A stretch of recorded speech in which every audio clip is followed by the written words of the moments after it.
Assalamualaikum dan selamat sejahtera semua. Hari ini cikgu nak ajar bab 1 dalam matematik tingkatan 4 iaitu fungsi dan persamaan kuadratik dalam satu pemboleh ubah. Baik, pertama sekali kita nak tahu apakah ciri-ciri ungkapan kuadratik dalam satu pemboleh ubah. Di bawah ni cikgu ada senaraikan kesemua ciri-ciri ungkapan kuadratik dalam satu pemboleh ubah. Dan di bawah ni pula cikgu ada bagi dua contoh ungkapan kuadratik. Kita nak tengok adakah ungkapan kuadratik di bawah ini mempunyai ciri-ciri yang disenaraikan di atas. Kita pergi satu persatu. Pertama sekali, kuasa tertinggi ialah 2. Jadi kita tengok di sini. Kuasa tertingginya adalah 2. Sekiranya kuasa ni adalah kuasa 3 atau kuasa 4 atau 5 dan lebih tinggi pada tu, itu bukanlah ungkapan kuadratik dalam satu pemboleh ubah. Faham? Baik. Ciri kedua. Kuasa ni pula merupakan nombor bulat.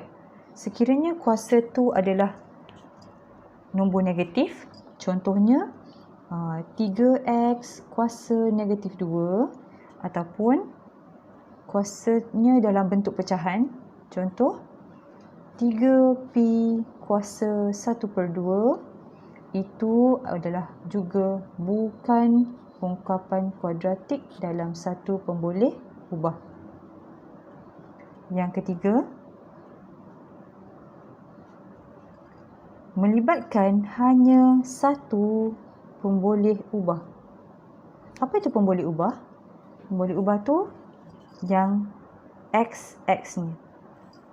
PP. Dia merupakan huruf. Tak kisah huruf apa, daripada A sampai Z. Okey. Dia kata hanya ada satu sahaja pemboleh ubah. Jika di sini X, di sini juga X. Jika di sini P, di sini mesti juga P. Andai dalam ungkapan kuadratik itu, satu X, satu lagi pula Y. Itu bukanlah ungkapan kuadratik dalam satu pemboleh ubah. Boleh? Itu 3 ciri utama. Baik, sekarang cikgu nak tunjukkan ungkapan kuadratik ni bentuknya adalah seperti ini. Semua boleh tengok. AX kuasa 2 tambah BX tambah C. A, B dengan C ni adalah pemalar, iaitu di dalam bentuk nombor. Kita boleh tengok dalam contoh ni. Nombor 3, nombor 4, nombor 5, nombor 3, nombor 7, nombor 7. Di dalam bentuk nombor. Okay. Dan syarat dia, A ni mesti bukannya sifar, bukannya kosong. Okay. Sebab kalau A tu kosong, A darab X kuasa 2 dah jadi kosong. Sedangkan syarat utama dia dalam ungkapan ni mesti ada kuasa 2. Boleh? Yang ketiga pula, X ini adalah pemboleh ubah. Dia dalam bentuk huruf. Tak kisahlah huruf apa, macam yang cikgu bagi tahu tadi. Boleh? Baik, jika ada yang tertanya-tanya, boleh ke kalau B dan C ni sifar? Jawapannya, ya. Sekiranya hanya AX kuasa 2 saja yang ada, contohnya 3X kuasa 2, belakangnya tak ada apa-apa. Itu juga merupakan ungkapan kuadratik dalam satu pemboleh ubah. Boleh? Okey, sekarang kita nak tengok contoh satu persatu dan kita akan tentukan sama-sama adakah ungkapan-ungkapan di bawah ni merupakan ungkapan kuadratik dalam satu pemboleh ubah ataupun tidak. Okay, yang pertama sekali, X kuasa 2 tambah 4X tambah 2. Kuasa tertingginya adalah 2. Okey, dan 2 ni juga adalah nombor bulat. Kemudian kita tengok pemboleh ubah dia, hurufnya ada berapa. Okey, sini X, sini pun X. Jadi, betul lah dia menepati ciri-ciri ungkapan kuadratik dalam satu pemboleh ubah. Okey, nombor 2. Sebenarnya negatif X ni nilainya adalah 1. Okey, dia bukannya kosong. Kalau kosong tu, X kuasa 2 ni tak wujud langsung. Okey, jadi kuasanya juga kuasa 2 dan ia merupakan nombor bulat. Kita tengok pula pemboleh ubahnya juga hanya ada 1. Sini X, sini pun X. Jadi betul lah. Ini juga ungkapan kuadratik dalam satu pemboleh ubah. Kita lihat yang ketiga.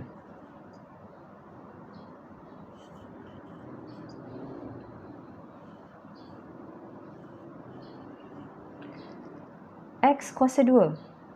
Kuasanya 2. Dia ada satu saja pemboleh ubah, iaitu X. Dia tak ada huruf lain. Jadi betul dia juga ungkapan algebra dalam satu pemboleh ubah. Okey, mari kita tengok D pula. Langsung tak ada apa-apa kuasa. 5 tak ada kuasa. X pun tak ada kuasa. Sedangkan syarat dia tadi perlu ada kuasa 2. Okey. Jadi dia bukanlah ungkapan kuadratik dalam satu pemboleh ubah. Sekarang kita nak tengok E. X kuasa 3. Boleh ke kuasa 3? Kita dah tahu tadi syarat-syaratnya, ciri-cirinya, kuasa yang tertinggi yang boleh hanyalah kuasa 2. Jadi automatik kita tahu ini bukan ungkapan kuadratik dalam satu pemboleh ubah. Seterusnya, 10 per X kuasa 2. Okey, kalau semua nak tahu, kita dah belajar, kalau masih ingat lagi, sebenarnya kalau dia kuasa begini, sebenarnya dia adalah, kuasa ni adalah negatif. Boleh? Sebenarnya dia adalah negatif. Kalau ditulis dalam bentuk asalnya 10 X kuasa negatif 2. Jadi yang ni kita kena tahulah. Ini tadi cikgu dah bagi tahu, sekiranya kuasa dia negatif, bukan nombor bulat, maknanya dia bukanlah ungkapan kuadratik dalam satu pemboleh ubah. Boleh? Baik, seterusnya. Kuasanya sah-sah negatif. Tak payah tengok yang lain pun kita dah tahu dia bukan ungkapan kuadratik dalam satu pemboleh ubah. Dan yang terakhir, kuasanya betul, kuasa 2. Tetapi tengok pemboleh ubahnya. 1 X, satu lagi Y. Sedangkan syarat dia tadi, pemboleh ubah hanya boleh ada satu sahaja. Ini juga bukan ungkapan kuadratik dalam satu pemboleh ubah. Baik, jika tadi awak dah tahu dan dah boleh tentukan yang mana ungkapan kuadratik dalam satu pemboleh ubah dan yang mana bukan ungkapan kuadratik dalam satu pemboleh ubah. Seterusnya, yang kedua, cikgu nak ajar macam mana awak nak tentukan nilai bagi A, B dan C dalam ungkapan kuadratik ni. Okey, mudah saja yang ni. Okey, pertama sekali,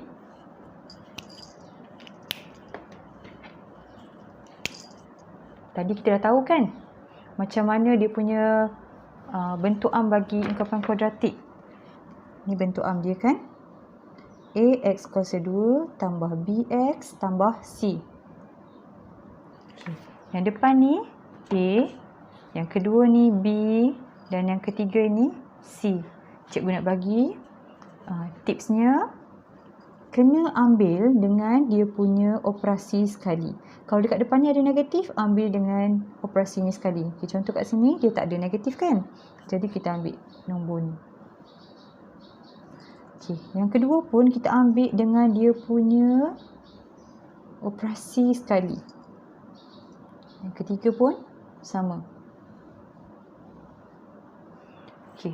Jadi A 2, B negatif 3, C 1. Senang sangat. Boleh? Kita cuba lagi satu. Kita ambil yang ni, iaitu A. Dalam ni, kita tengok ada tak macam yang atas. Yang atas ni ada X di belakangnya. Maksudnya itu adalah B. Tapi dekat sini tak ada. Maksudnya B adalah sifar. Dan terus ada C. Dia hanya ada nombor sahaja. Kalau ada nombor sahaja, kita tahu dia adalah C. Terus masukkan nilainya 2. Dan yang ini tadi cikgu dah pesan, ambil dengan operasi sekali. Negatif 4. Boleh?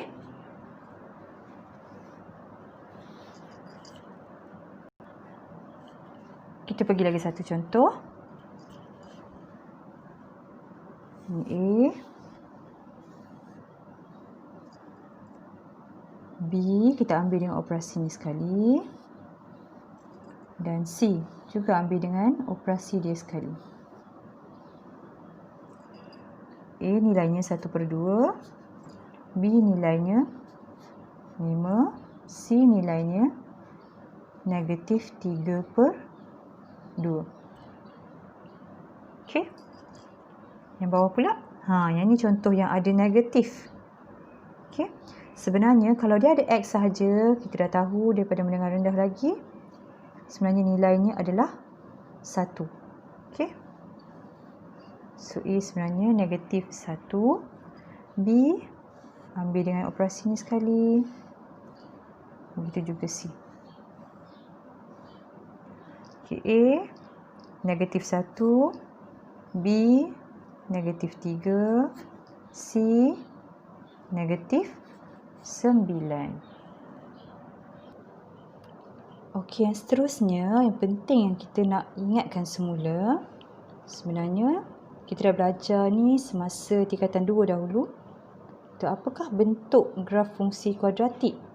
Boleh nampak kat sini kan? Bentuk dia dinamakan bentuk parabola.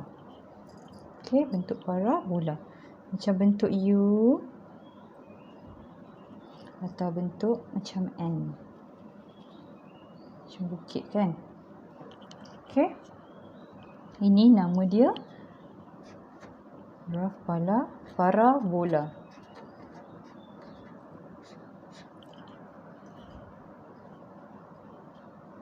Okey, macam mana nak tahu dia bentuk U ke bentuk N ke? Okey, senang sahaja. Tadi kan kita dah tahu. Contoh macam ni ya. Yang depan ni nilai dia A kan? Okey, sekiranya A lebih besar daripada 0, contohnya A tu 1, 2 ataupun 3, bentuk dia akan jadi U. Okey, contohnya macam yang ini. A dia 2. 2 kan lebih besar daripada 0 kan? Okey, jadi bentuknya akan berbentuk U. Okey, bila pula dia nak jadi bentuk N?